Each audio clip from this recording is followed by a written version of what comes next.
जय जय रघुवीर समर्थ. जय जय शनिदेव समर्थ.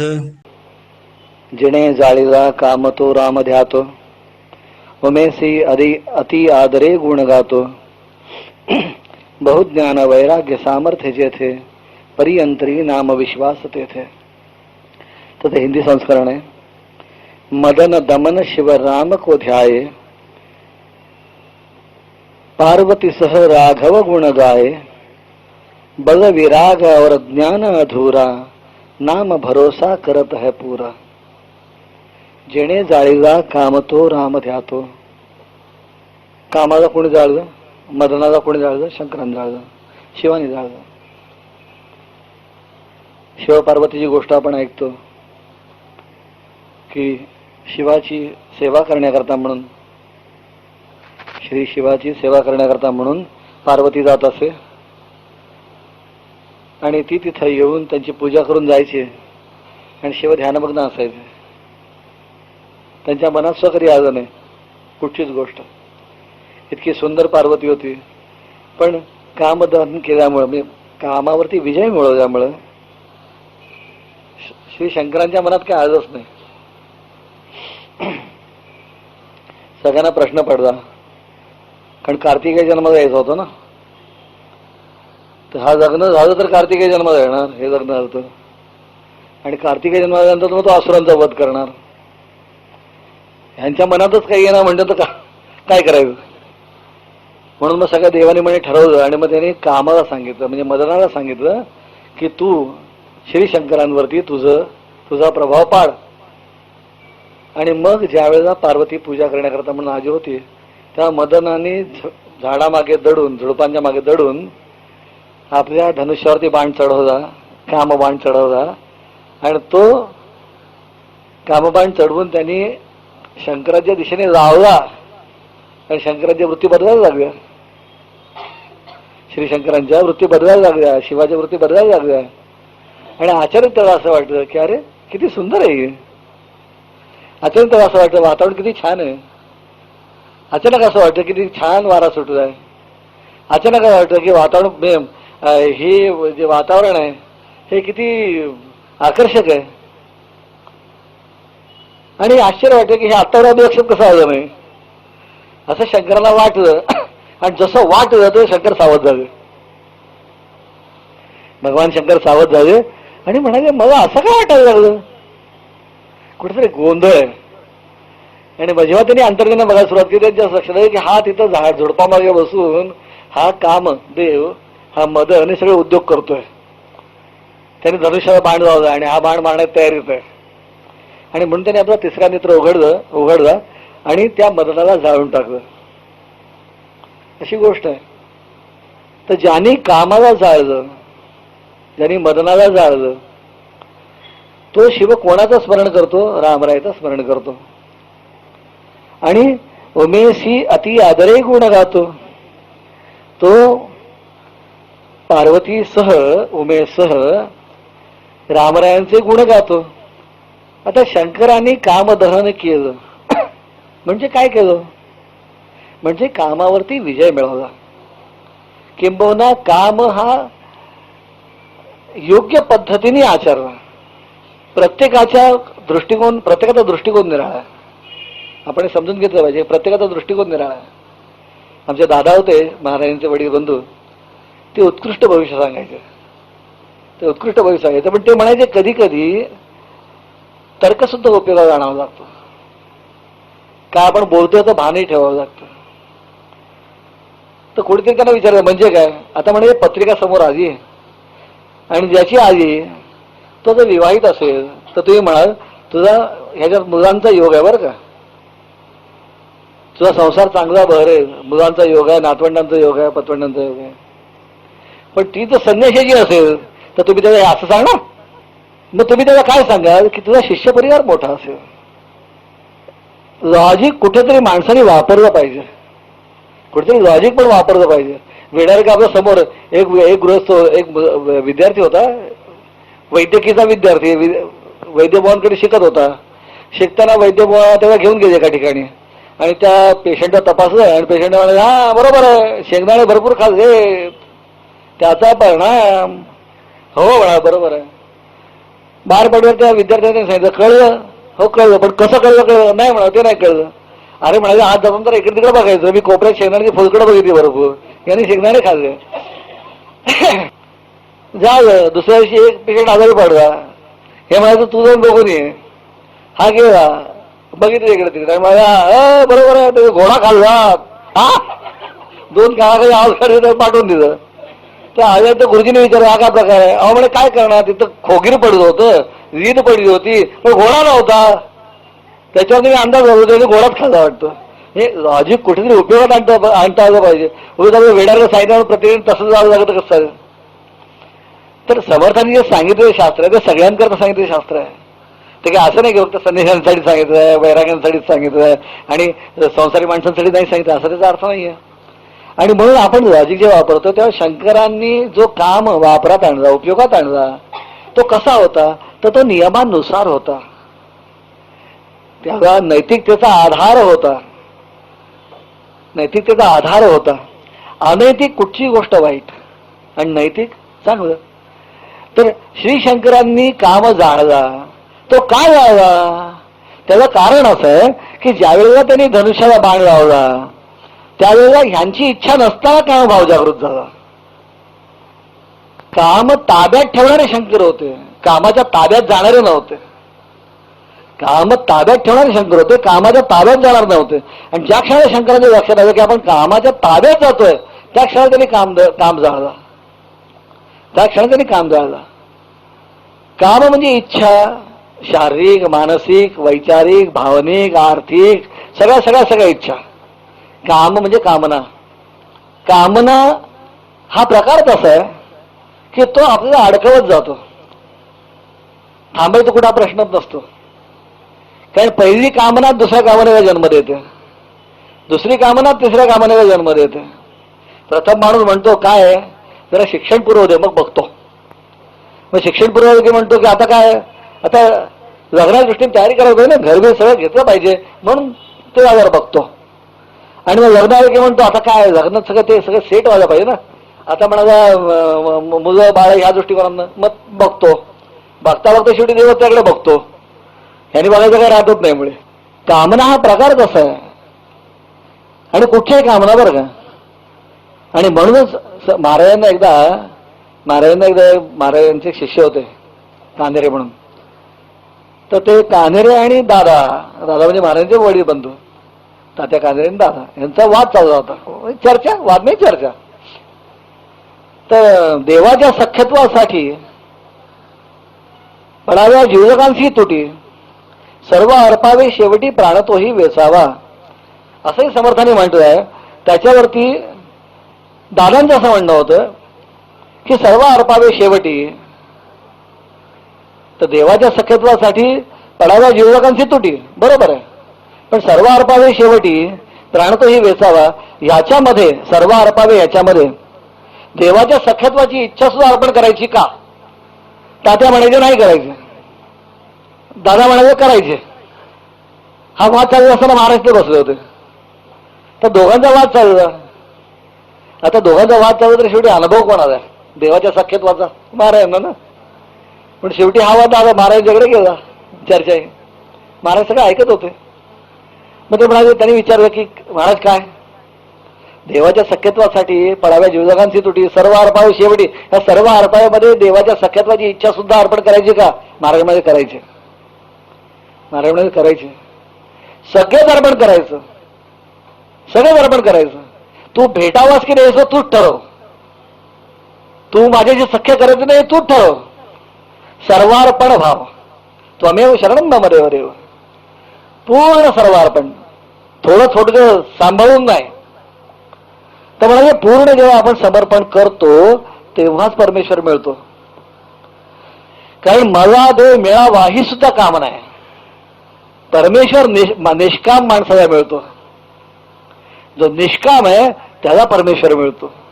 आणि मला परमेश्वर मिळावा ही सुद्धा कामना आहे, ही सुद्धा इच्छा आहे. निरीच्छा माणसाला परमेश्वर मिळतो.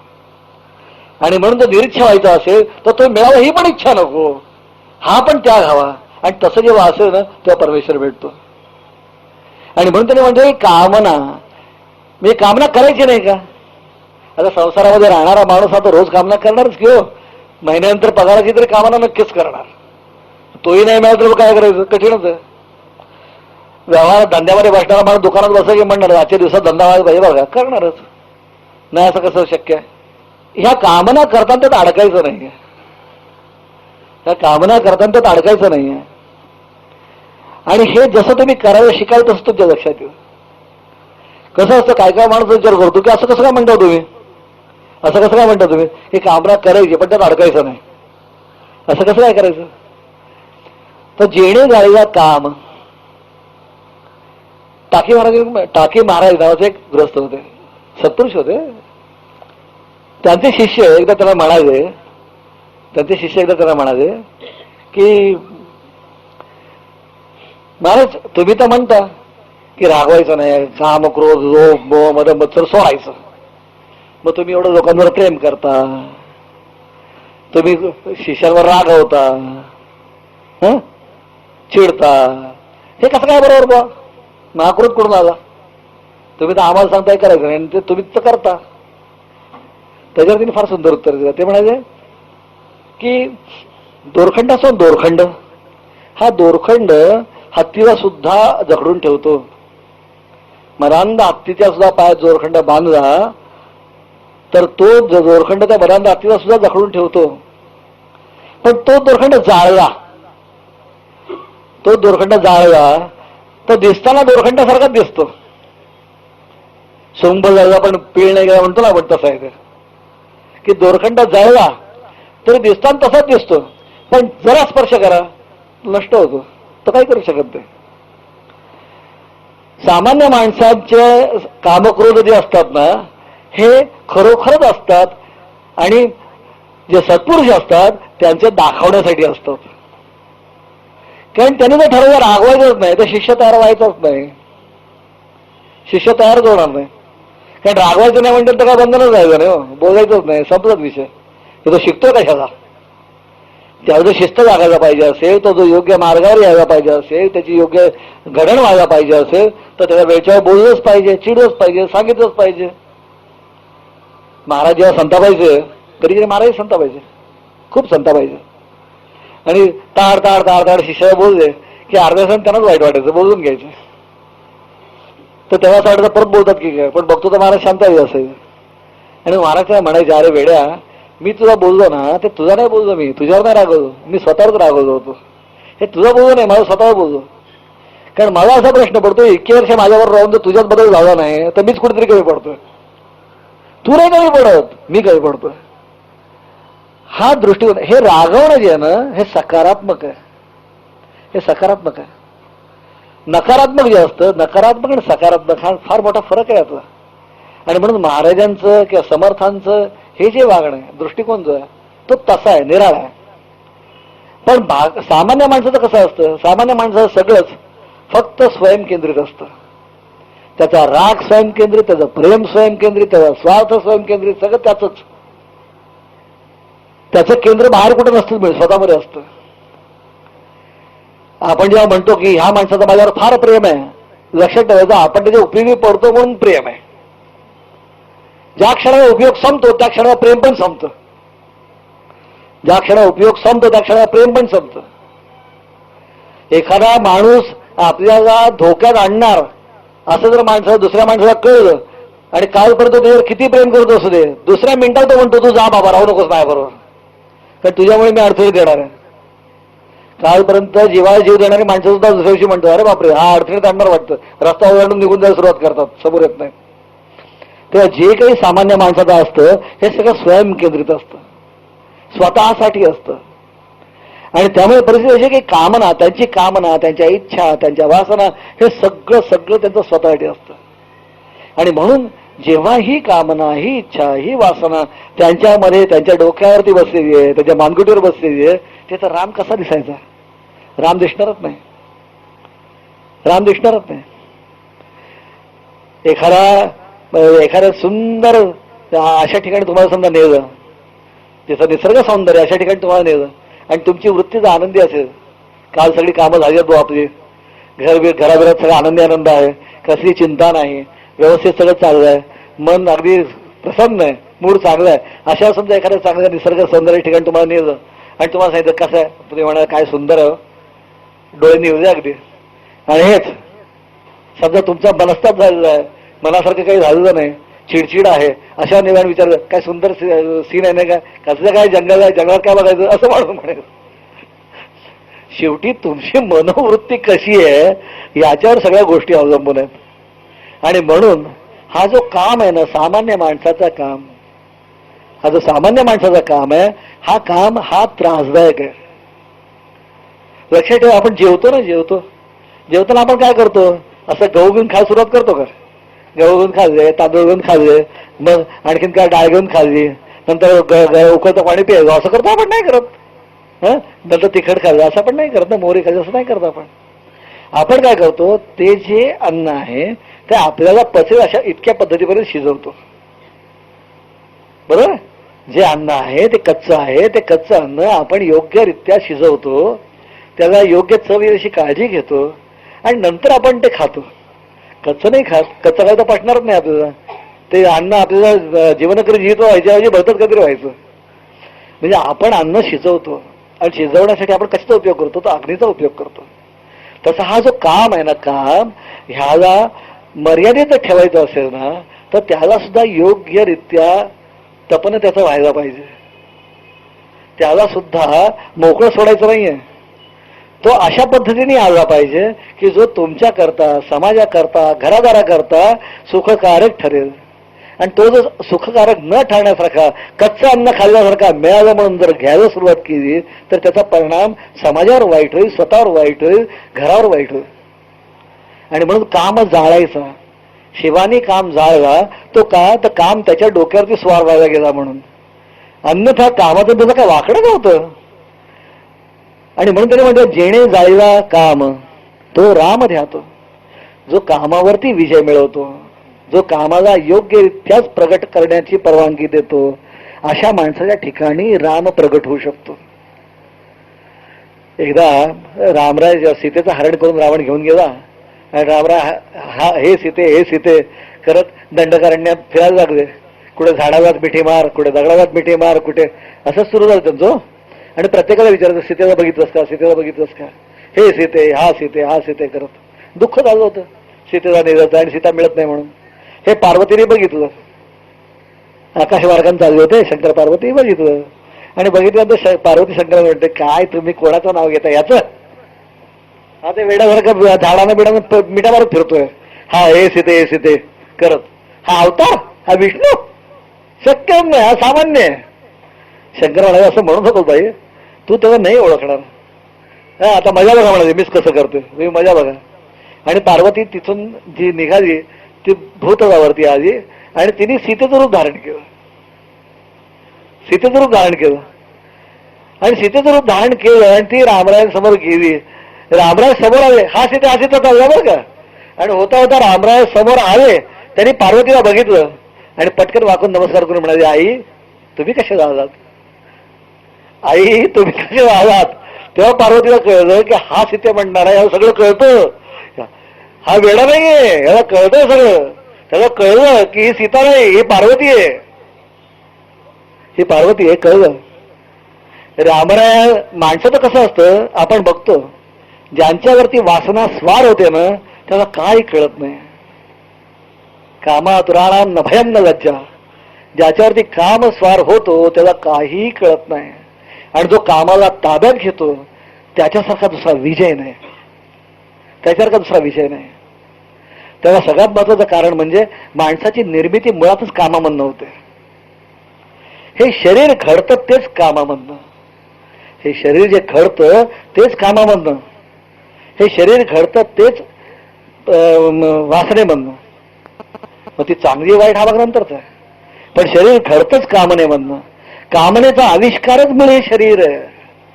आणि ज्या वेळेला त्या शरीरामध्ये असणारा एक आत्मा, जीवात्मा जेव्हा ही अपेक्षा करतो की मी कामावरती विजय मिळवीन, म्हणजे त्याच्या स्वतःच्या अस्तित्वावर तो विजय मिळवतो. ज्याच्यातून तो घडला त्याच्यावर तो विजय मिळवतो. आणि जेव्हा तो विजय मिळवतो त्याच्यासारखा दुसरा मोठा विजय नाही, स्वतःवर मिळवला विजय.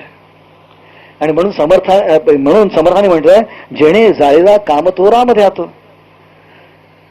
शंकरांनी कामावरती विजय मिळवला आणि कामावरती विजय मिळवला म्हणून रामरायान ते समजून घेऊ शकले. उमेसी अति आदरे गुण गातो तो उमेगा पार्वतीला अत्यंत आदराने रामरायांचे असणारे गुण सांगतोय. गुण संकीर्तन कसं असतं बघा. शैव म्हणतो वैष्णव मी मोठा, वैष्णव म्हणतात मी मोठे. प्रत्येकाचं काहीतरी असतंच, मी मोठा मी मोठा मी मोठा. पण त्यांच्यामध्ये कुठे वाद नसतो, त्यांच्यात कुठे वाद नसतो. ते एकमेकाला बरोबर ओळखून असतात, बरोबर समजून असतात. तर शिवपार्वतीला सांगतायत रामरायाचे गुण. आणि सांगताना ते सांगतात काय, बहुज्ञान वैराग्य सामर्थ्य जे येते. माणसाला असं वाटतं की रामरायांना जर मिळवायचं असेल, म्हणजे परमेश्वराला जर मिळवायचं असेल, परब्रह्मा जर मिळवायचं असेल, तर बहुज्ञान वैराग्य सामर्थ्य, सगळं बहु, ज्ञान बहु, वैराग्य बहु, सामर्थ्य बहु. हे प्रचंड सामर्थ्य, प्रचंड वैराग्य, प्रचंड ज्ञान असं जिथं आहे ना, हे जरी असलं तरी शेवटी जर रामरायाने मिळवायचं असेल तर परिअंतरी नाम विश्वास तेथे. पण जर मिळवायचं असेल तर नामावरचा विश्वास हा पहिल्यांदा हवा, हा पहिल्यांदा हवा. तुम्ही एखाद्या गाडीमध्ये बसलात, 50 लाखाची गाडी आहे, आणि तुम्हाला सांगितलं की 50 लाखाची गाडी आहे, फार सुंदर आहे, तुमच्याकरता म्हणजे फुकट तुम्हाला देणार आहे, फक्त एक या गाडीला ब्रेक नाही, बसाल नाही बसणार. तुम्ही मला जीव कोणाचा वळा जा बाबा, माझा मृत्यू डोळ्यासमोर दिसायला लागला असं म्हणा. रामराय हे जसं गाडीचं फ्युएल आहे तसं ब्रेक पण आहे. फ्युएल कशा करता म्हणतो मी, जो रामरायाला शरण जातो, जो रामरायाला शरण जातो तो कोणालाच घाबरत नाही. जो रामरायांना शरण जातो तो कोणालाच घाबरत नाही. आणि जो रामरायांना शरण जातो तो चुकीच्या मार्गावरती थांबल्याशिवाय राहत नाही. खूप पैसा आहे, खूप पैसा आहे. समजा एखादा आपण बघतो, मी अनेक श्रीमंतांच्या घरी परिस्थिती बघितली आहे की भरपूर पैसा असतो, म्हणे इथे करण्याची ताकद असते, म्हणे इथे करण्याची ताकद. पण ते म्हणे इथे करण्याची ताकद असते ना, पैसा भरपूर आहे, सगळं काही भरपूर आहे, मॅन पॉवर आहे, सगळं आहे. पण हे सगळं ठरवता लागतं, असं करावं तसं करावं तसं. आणि नंतर म्हणतात नाही, नारायणला विचारू बरं का, त्यांचे कोण गुरु असतील, प्रत्येकाचे असतात ना, त्यांना विचारू बरं का, गुरुजी को पूछेंगे, महाराज को पूछेंगे. का तर महाराज का थोडं तेव्हा 5-5 रुपये काढून देणार आहे धंदा करायचा नाही, धंदा करायला 5-5 रुपये ते काढून देणार नाही आहेत. पण ह्याला योग्य काय आणि अयोग्य काय त्याला बरोबर माहित असतं. ह्याला योग्य आणि अयोग्य काय आहे त्याला बरोबर माहित असतं, तो काढून काय देणार नाहीये. पण जे ह्याला कळत नाही ना, गाड्या पैसे काढणाऱ्याला, ते त्याला बरोबर कळत असतं. आणि ते म्हणतो असं करणार का, नको करू, नको, बरं हा धंदा करणार का, कर, हा कर, योग्य जा. विश्वास जेव्हा ते सांगतात कर तेव्हा तो सुटतो, करायचं म्हणतो. आणि जेव्हा ते म्हणतात नाही सगळं शक्य आहे पण तरी थांबतो. कारण सगळ्यात महत्वाची गोष्ट अशी आहे की तुमच्या अवतीभोवती असणारा प्रत्येक माणूस हा तुम्हाला कुठच्याही गोष्टीत करा अथवा न करा हा जेव्हा सल्ला देतो तेव्हा त्याचा कुठे ना कुठेतरी 0.5% तरी स्वार्थ असतोच, स्वार्थ असतोच. प्रत्येकाचं काही ना काहीतरी गणित असतं. पण सद्गुरू आणि परमेश्वर ही 2 ठिकाणं अशी आहेत ना की ते स्वार्थाचा प्रश्न येत नाही, ते स्वार्थाचा प्रश्न येत नाही. त्यांना काय नको आहे, त्यांना एवढंच हवं आहे फक्त तुम्ही धड राहा, बस खूप झालं. त्यांना काय नको आहे, त्यांना फक्त एवढंच हवं आहे तुम्ही धड राहा, व्यवस्थित राहा. आणि म्हणून त्यांच्यावरती पूर्ण जेव्हा विश्वास आपण ठेवतो ना आणि त्यांनी सांगितलं मार्गाने जातो ना, तेव्हा आपल्या असं लक्षात येतं की बरोबर आहे, त्यांनी सांगितलं होतं योग्य आहे. पण हे आपल्याला लक्षात येत नाही असं माणसाला वाटतं. हे त्या माणसाच्या लक्षात काय येत नाही, जो स्वतः करतोय त्या लक्षात काय येत नाही.